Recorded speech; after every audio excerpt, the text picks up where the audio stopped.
आज प्रस्तुत है हिंदी की वरिष्ठ कथाकार सुधा अरोड़ा की कहानी अन्नपूर्णा मंडल की आखिरी चिट्ठी। प्यारी माँ और बाबा, चरण स्पर्श। मुझे मालूम है बाबा, लिफाफे पर मेरी हस्तलिपि देखकर लिफाफे को खोलते हुए तुम्हारे हाथ कांप गए होंगे। तुम बहुत एहतियात के साथ लिफाफा खोलोगे कि भीतर रखा हुआ मेरा खत फट ना जाए। सोचते होगे कि 1 साल बाद आखिर मैं तुम लोगों को खत क्यों लिखने बैठी। कभी तुम अपने डाकघर से, कभी बावला या बाऊदी अपने ऑफिस से फोन कर ही लेते हैं। फिर खत लिखने की क्या जरूरत। नहीं, डरो मत, ऐसा कुछ भी नया घटित नहीं हुआ है। कुछ नया हो भी क्या सकता है। बस हुआ इतना कि पिछले 1 सप्ताह से मैं अपने को बार बार तुम लोगों को खत लिखने से रोकती रही। क्यों, बताती हूँ।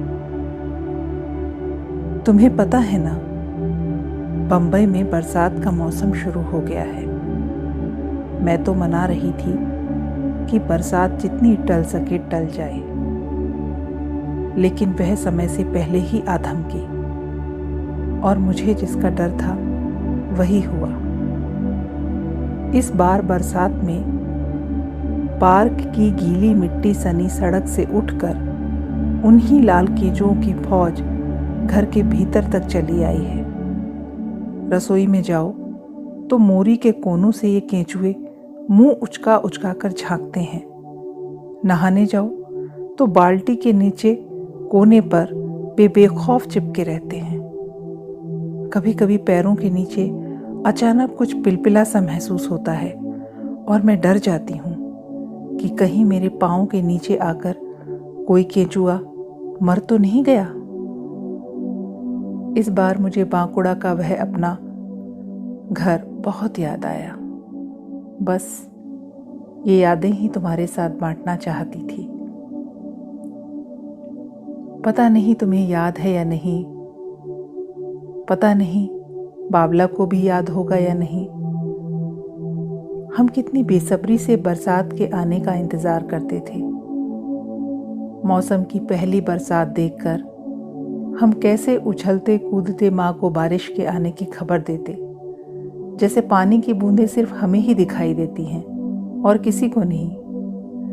पत्तों पर टप टप टप बूंदों की आवाज और उसके साथ हवा में गमकती फैलती मिट्टी की महक हमें पागल कर देती थी। हम अखबार को काट काट कर कागज की नाव बनाते और उन्हें तालाब में छोड़ते।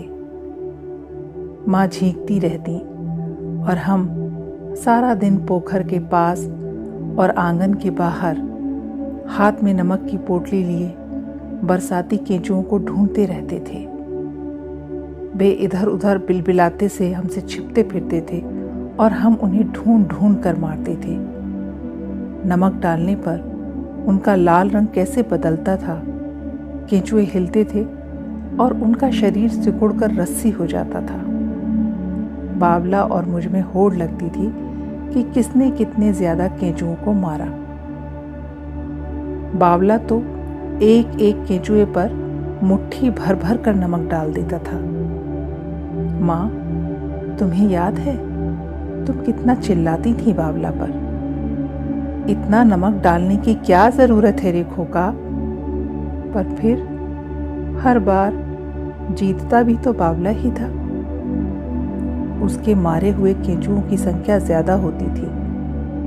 बाबा, तुम डाकघर से लौटते तो पूछते, तुम दोनों हत्यारों ने आज कितनों की हत्या की। फिर मुझे अपने पास बिठाकर प्यार से समझाते, बावला की नकल क्यों करती है रे, तू तो माँ अन्नपूर्णा है, देवी स्वरूपा। तुझे क्या जीव जंतुओं की हत्या करना शोभा देता है? भगवान पाप देगा रे। आज मुझे लगता है बाबा, तुम ठीक कहते थे। हत्या चाहे मानुष की हो या जीव जंतु की, हत्या तो हत्या है। तो क्या बाबा उस पाप की सजा ये है कि बांकुड़ा के बांसपुकुर से चलकर इतनी दूर बरम्बी के अंधेरे इलाके के महाकाली केब्स रोड के फ्लैट में आने के बाद भी वे सब केंचुए मुझे घेर घेर कर डराते हैं, जिन्हें पुकुर के आसपास नमक छिड़क छिड़क कर मैंने मार डाला था? यह मेरी शादी के बाद की 5वीं बरसात है। बरसात के ठीक पहले ही तुमने मेरी शादी की थी। जब बांकुड़ा से मुंबई के लिए मैं रवाना हुई, तुम सबकी नम आंखों में कैसे दिए टिमटिमा रहे थे, जैसे तुम्हारी बेटी न जाने कौन से परीलोक जा रही है, जहां दिव्य अप्सराएं उसके स्वागत में फूलों के थाल हाथों में लिए खड़ी होंगी। यह परीलोक जो तुम्हारा देखा हुआ नहीं था, पर तुम्हारी बेटी के सुंदर रूप के चलते उसकी झोली में आ गिरा था। वरना क्या अन्नपूर्णा और क्या उसके डाकिये बापू शुभू मंडल की औकात थी कि उन्हें रेलवे की स्थायी नौकरी वाला सुदर्शन वर मिलता। तुम दोनों तो अपने जमाई राजा को देख देख कर ऐसे फूले नहीं समाते थे कि मुझे बीए की सालाना परीक्षा में भी बैठने नहीं दिया और दूसरे दर्जे की आरक्षित डोली में बिठाकर विदा कर दिया। जब मैं अपनी पिछुआ झांझर संभाले इस परीलोक के द्वार दादर स्टेशन पर उतरी, तो देखा जैसे तालाब में तैरना भूल गई हूँ। इतनी आदमी तो मैंने अपने पूरे गांव में नहीं देखे थे। यहाँ स्टेशन के पुल की भीड़ के हुजूम के साथ सीढ़ियाँ उतरते हुए लगा जैसे पेड़ के सूखे पत्तों की तरह हम सब हवा की एक दिशा में झर रहे हैं। देहाती सी लाल साड़ी में तुम्हारे जीवन भर की जमा पूंजी के गहने और कपड़ों का बक्सा लिए जब अंधेरी की ट्रेन में इनके साथ बैठी, तो साथ बैठे लोग मुझे ऐसे घूर रहे थे जैसे मैं और बावला कभी कभार कलकत्ता के चिड़ियाघर में वनमानुष को घूरते थे। और जब महाकाली केब्स रोड के घर का जंग खाया ताला खोला, तो जानते हो सबसे पहले दहलीज पर मेरा स्वागत किया था दहलीज की फांकों में सिमटे सरकते गर्दन उचकाते लाल लाल केंचुओं ने। उस दिन मैं बहुत खुश थी। मुझे लगा मेरा बांकुड़ा मेरे आंचल से बंधा बंधा मेरे साथ चला आया है। मैं मुस्कुराई थी, पर मेरे पति तो उन्हें देखते ही खूंखार हो उठे। उन्होंने चप्पल उठाई और चटाक चटाक सबको रौंद डाला।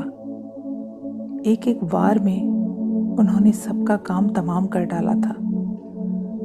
तब मेरे मन में पहली बार इन केंचुओं के लिए माया ममता उभर आई थी। उन्हें उस तरह कुचले जाते हुए देखना मेरे लिए बहुत यातनादायक था। 10 दिन हमें एकांत देकर आखिर इनकी माँ और बहन भी अपने घर लौट आई थी। अब हम रसोई में पर्दा डालकर सोने लगे थे। रसोई की मोरी को लाख बंद करो, ये केंचुए आना बंद नहीं करते थे। पति अक्सर अपनी रेलवे की ड्यूटी पर सफर में रहते और मैं रसोई में, और रसोई में बेशुमार केंचुए थे। मुझे लगता था मैंने अपनी माँ की जगह ले ली है और अब मुझे सारा जीवन रसोई की इन दीवारों के बीच इन केंचुओं के साथ गुजारना है। एक दिन एक केंचुआ मेरी निगाह बचाकर रसोई से बाहर चला गया और सास ने उसे देख लिया। उनकी आंखें गुस्से से लाल हो गईं। उन्होंने चाय के खौलते हुए पानी की केतली उठाई और रसोई में बिलबिलाते सब केंचुओं पर गालियां बरसाते हुए उबलता पानी डाल दिया। सच मानो बाबा, मेरे पूरे शरीर पर जैसे फपोले पड़ गए थे, जैसे खौलता हुआ पानी उन पर नहीं, मुझ पर डाला गया हो। वे सब फौरन मर गए, एक भी नहीं बचा, लेकिन मैं जिंदा रही। मुझे तब समझ में आया कि मुझे अब बाकुड़ा के बिना जिंदा रहना है। पर ऐसा क्यों हुआ बाबा कि मुझे केंचुओं से डर लगने लगा। अब वे जब भी आते, मैं उन्हें वापस मोरी में धकेलती, पर मारती नहीं। उन दिनों मैंने ये सब तुम्हें खत में लिखा तो था, पर तुम्हें मेरे खत कभी मिले ही नहीं। हो सकता है यह भी ना मिले। यह मिल भी जाए तो तुम कहो कि नहीं मिला। फोन पर मैंने पूछा भी था, चिट्ठी मिली? तुमने अविश्वास से पूछा, पोस्ट तो की थी ना? या मैं हंसती थी, अपने पास रखने के लिए थोड़ी ही लिखी थी।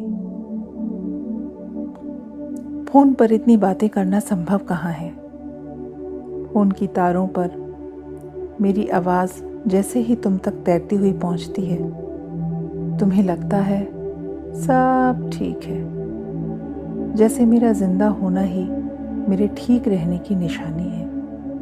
और फ़ोन पर तुम्हारी आवाज़ सुनकर मैं परेशान हो जाती हूँ, क्योंकि फ़ोन पर मैं तुम्हें बता नहीं सकती कि तुम जिस आवाज़ को मेरी आवाज़ समझ रहे हो वह मेरी नहीं है।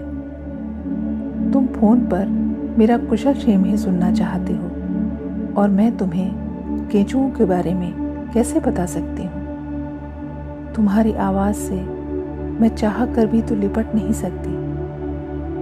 मुझे तब 1700 किलोमीटर की दूरी बुरी तरह खलने लगती है। इतनी लंबी दूरी को पार कर 1.5 साल पहले जब मैं वहाँ बाकुड़ा पहुँची थी, मुझे लगा था मैं किसी अजनबी गांव में आ गई हूँ जो मेरा नहीं है। मुझे वापस जाना ही है। यह सोचकर मैं अपने आने को भी भोग नहीं पाई। मैंने शिथिल होकर खबर दी थी कि मुझे 3रा महीना चढ़ा है।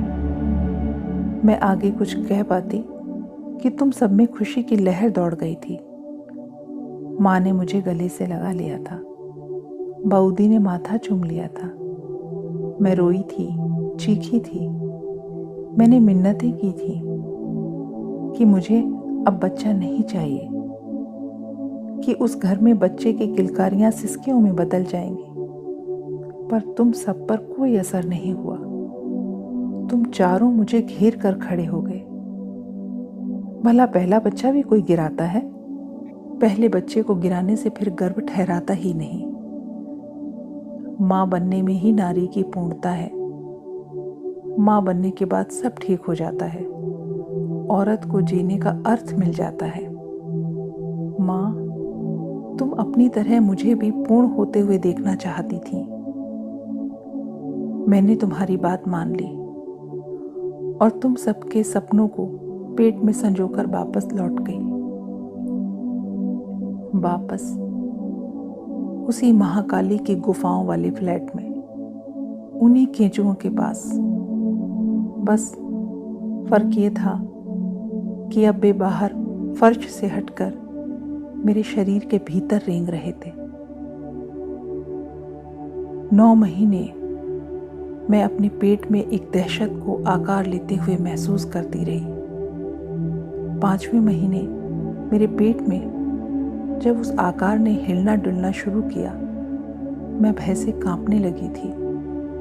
मुझे लगा मेरे पेट में वही बरसाती केंचुए रेंग रहे हैं, सरक रहे हैं। आखिर वह घड़ी भी आई जब उन्हें मेरे शरीर से बाहर आना था। और सच माँ, जब लंबी बेहोशी के बाद मैंने आँख खोलकर अपने बगल में लेटी सलवटों वाली चमड़ी लिए अपनी जुड़वा बेटियों को देखा, मैं सकते में आ गई।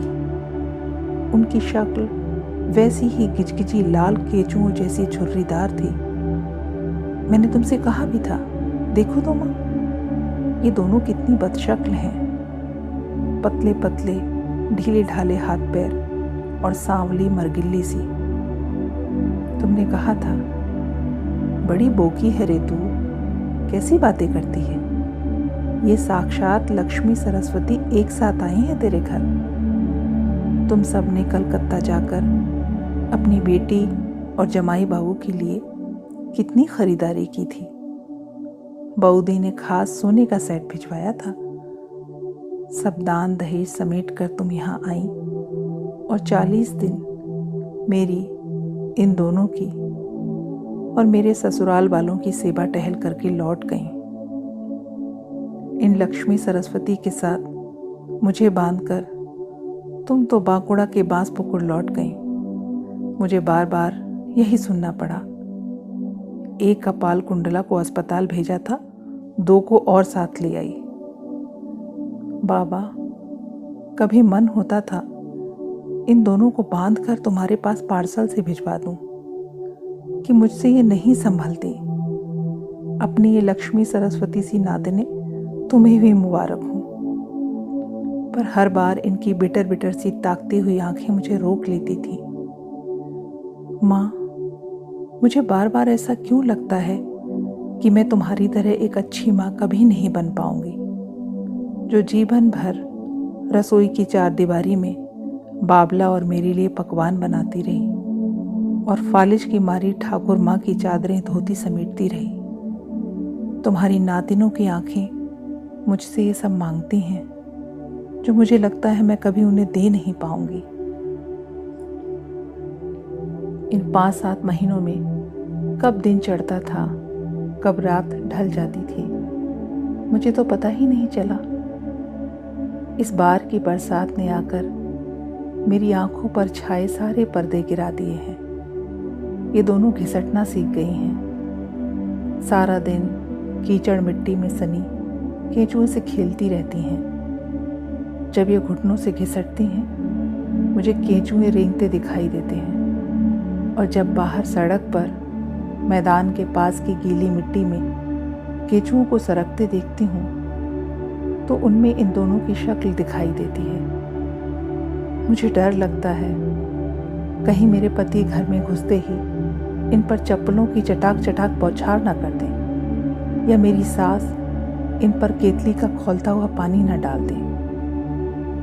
मैं जानती हूँ ये मेरा वहम है, पर यह लाइलाज है और अब मैं इस वहम का बोझ नहीं उठा सकती।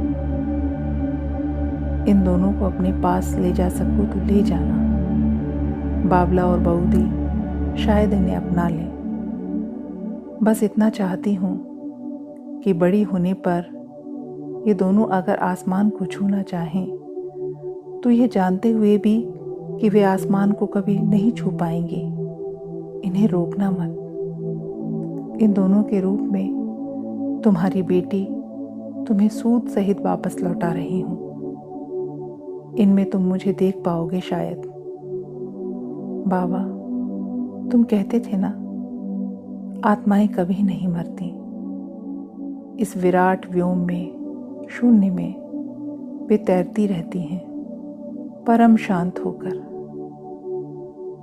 मैं उस शांति को छू लेना चाहती हूँ। मैं थक गई हूँ बाबा। हर शरीर के थकने की अपनी सीमा होती है। मैं जल्दी थक गई, इसमें दोष तो मेरा ही है। तुम दोनों मुझे माफ कर सको तो कर देना। इति तुम्हारी आज्ञाकारिणी बेटी अन्नपूर्णा मंडल।